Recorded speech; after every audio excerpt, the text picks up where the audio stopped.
warahmatullahi wabarakatuh.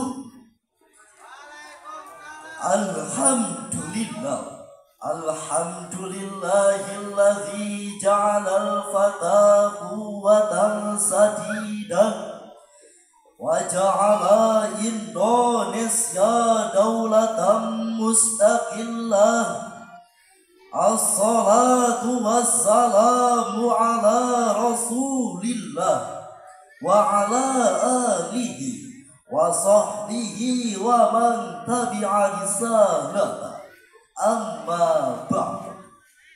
Dewan Hakim yang arif dan bijaksana serta hadirin seiman dan sekeyakinan yang kami banggakan. Tanggal 9 Mei 2019, mantan Presiden Joko Widodo dan Kementerian Perencanaan Pembangunan Nasional telah menetapkan visi Indonesia Emas 2045 untuk menyambut momentum yang sangat krusial, yaitu 1 abad kemerdekaan Republik Indonesia. Pada saat yang bersamaan, Indonesia digadang-gadang akan meneguk manisnya puncak bonus demografi bangsa. BPN dan BPS memprediksi jumlah penduduk Indonesia 2045 mencapai 318,96 juta jiwa, dan 80% di antaranya adalah usia produktif angkatan kerja. Namun hadirin, bonus demografi ini laksana pisau bermata dua. Satu sisi menjadi jendela peluang untuk mewujudkan cita-cita ideal bangsa, namun di sisi lain bencana besar akan mengancam apabila generasi kita tidak siap secara intelektual, emosional, serta spiritualnya, seperti yang terjadi saat ini, di mana angka kenakalan remaja kian hari kian tinggi. Pembulian terjadi di kalangan siswa dan siswi hingga santri. Lahirnya generasi-generasi stroberi, generasi yang mengalami gangguan mental dan depresi, sehingga kasus anak membunuh orang tua sering terjadi. Bahkan tak jarang berujung pada upaya bunuh diri. Kasus ini menggambarkan betapa minimnya moral atau karakter anak bangsa, dan mengindikasi betapa pentingnya memperbaiki sistem karakter di negeri ini. Atas dasar inilah kami bertiga akan membawakan syarahan Al-Quran dengan judul Penguatan Pendidikan Karakter Menuju Jati Diri Bangsa, dengan landasan Al-Quran Surah An-Nisa ayat 9 berikut ini.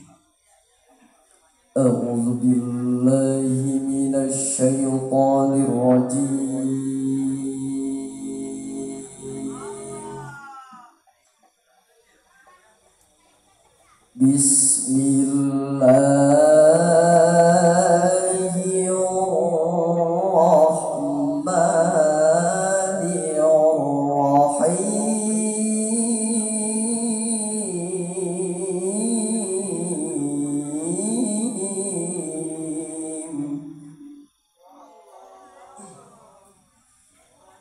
وَلْيَخْشَى الَّذِينَ لَوْ تَرَكُوا مِنْ خَلْفِهِمْ إسعافا خافوا عليهم فليتقوا الله وليقولوا قولا sadida. Hamba berlindung di bawah kuasa-Mu ya Allah dari usikan-usikan setan yang terkutuk dengan menyebut nama-Mu ya Allah yang Maha Pengasih, Pelimpah kasih, Maha Penyayang, Pencurah sayang. Dan hendaklah takut kepada Allah orang-orang yang sekiranya mereka meninggalkan keturunan yang lemah di belakang mereka, yang mereka khawatir terhadap kesejahteraannya. Oleh sebab itu, hendaklah mereka bertakwa kepada Allah dan hendaklah mereka berbicara dengan tutur kata yang benar. Dewan Hakim yang kami muliakan, serta hadirin seiman dan sekeyakinan yang kami banggakan. Di dalam ayat tersebut merupakan instruksi ilahiyah yang mendeskripsikan kewajiban saya, saudara, dan kita semua untuk merasa takut meninggalkan anak-anak keturunan dan generasi yang lemah. Imam Ibnu Katsir menjelaskan sababun nuzul ayat tersebut berkenaan dengan munculnya pertanyaan Sa'ad bin Abi Waqqas kepada baginda Rasulullah. Tatkala menjelang wafatnya, beliau bertanya, "Ya Rasulullah, aku memiliki harta yang banyak, sementara pewarisku hanyalah seorang anak wanita. Bolehkah aku bersedekah 2/3-nya ya Rasul?" Rasul pun menjawab, "Tidak boleh." "Bagaimana jika 1/3-nya ya Rasul?" Rasul pun menjawab, "Itu sudah banyak." Seraya beliau melanjutkan sabdanya, "Apabila engkau meninggalkan ahli warismu dalam keadaan mampu, itu lebih baik daripada meninggalkannya dalam keadaan lemah, tiada berdaya, dan menggantungkan hidupnya pada belas kasihan orang lain." Sejalan dengan penegasan baginda Rasul tadi, Profesor Baharudin Yusuf Habibie menyebutkan ada 5 kelemahan yang harus kita hindari, yaitu lemah fisik, lemah ekonomi, lemah ilmu, lemah semangat kerja, dan yang paling berbahaya adalah lemah iman. Jika kelima faktor tersebut melekat pada generasi bangsa, maka tidak ada yang bisa kita harapkan di masa depan. Kesuksesan hanya tinggal impian, kesejahteraan hanya tinggal angan-angan, kejayaan bangsa tidak akan kesampaian. Bahkan Indonesia emas hanya sebatas di atas kertas. Alhasil, untuk membangun jati diri bangsa, Al-Quran mengisyaratkan penguatan pendidikan melalui keluarga, agar di kemudian hari hadirlah generasi-generasi yang bukan hanya memiliki ilmu pengetahuan yang luas, tetapi memiliki pondasi iman yang kokoh dan disertai dengan akhlak yang mulia. Sehingga kalau menjadi ahli politik dia tidak akan munafik, kalau menjadi teknokrat dia tidak akan jahat, kalau menjadi pengusaha dia tidak akan menimbun harta, bahkan kalau menjadi penguasa dia akan sanggup membawa bangsanya maju dan jaya, berbudi dan berbudaya, mandiri dan berwibawa,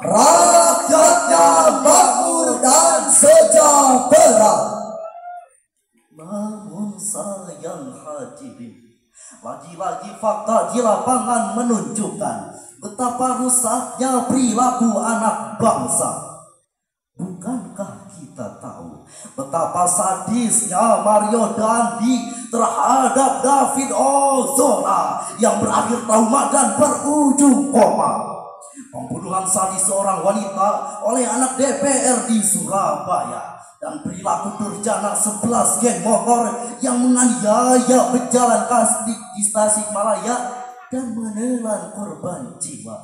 Apakah kondisi seperti ini masih membuat kita nyenyak tidur? Apakah masih berharap bangsa maju di masa yang akan datang? Apakah kita hanya akan tinggal diam dengan keadaan moral seperti ini?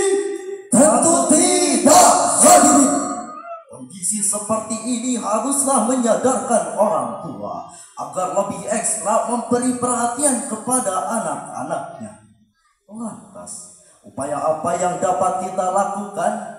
Sebagai jawabannya, mari kita renungkan firman Allah di dalam surah At-Tahrim ayat 6. Ya ayyuhalladzina amanu anfusakum wa ahlikum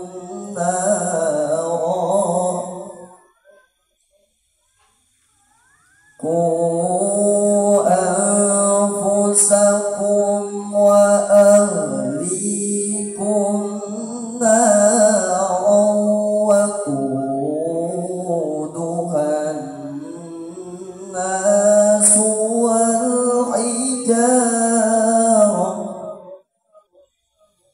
وقودها الناس والحجارة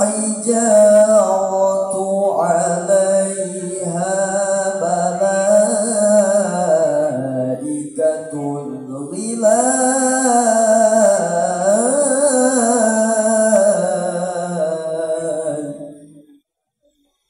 عليها ملائكة غلاظ شداد لا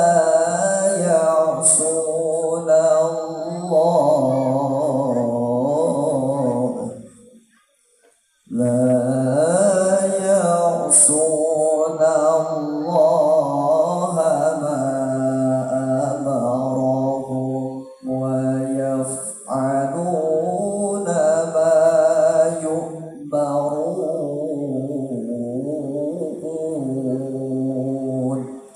صدق الله العظيم. Wahai orang-orang yang beriman, jagalah dirimu dan keluargamu dari api neraka yang bahan bakarnya adalah manusia dan batu. Penjaganya adalah malaikat yang kasar dan keras, yang tidak pernah durhaka kepada Allah dan selalu mengerjakan apa yang diperintahkan, dan tidak pernah dan selalu mengerjakan apa yang diperintahkan. Maha benar Allah atas segala firman. Dewan Hakim yang kami hormati serta hadirin seiman dan sekeyakinan yang kami banggakan. Ayat tersebut diawali dengan harfu nida, ya ayyuha, seruan yang munada nakirah maksudah, yakni seruan sekaligus peringatan bagi insan-insan yang beriman, sebagaimana yang terangkai di dalam kalimat anfusakum wa ahlikum naro. Jagalah dirimu dan peliharalah anak-anakmu dari panas api yang membara. Demikianlah penafsiran Imam Ali As-Sabuni dalam kitab Safwatut Tafasirnya. Hadirin, firman Allah dalam ayat tersebut merupakan himbauan strategis guna membangun bangsa yang berkarakter. Kita harus membina keluarga kita dengan mengajarkannya tata krama. Akhirnya, syarahan ini dapat kami simpulkan bahwa untuk membangun bangsa yang berkarakter haruslah dengan penguatan pendidikan karakter seluruh warga negara. Langkah awalnya adalah dengan menanamkan pendidikan agama kepada anak-anak sejak dini, sehingga buah manis yang dapat kita petik adalah terwujudnya pribadi yang kamilah, warga yang marhama, masyarakat yang sakinah, dan negara yang bangga thayyibah. Mari kita wujudkan bersama-sama. Betul. Syarahan ini akan kami tutup dengan sebuah puisi dan sholawat. Allah ya Nabi, kita adalah anak bangsa yang lahir dan besar di tanah pertiwi. Jadilah matahari yang sanggup menerangi dunia. Kita adalah harapan sebagai pelopor penerus bangsa ini. Singkirkan segala keegoisan yang menyelimuti ruang imajinasi. Wahai anak bangsa, negeri ini butuh kita. Bangkitlah dengan semangatmu yang membara. Bersama kita gapai cita-cita. Buat ibu pertiwi bangga dengan kehadiran kita.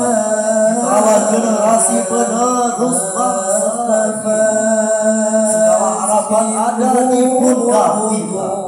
Kita muda, kita berkarya, kita berjaya untuk bangsa dan negara tercinta. Semoga Tuhan selalu menyertai bangsa kita.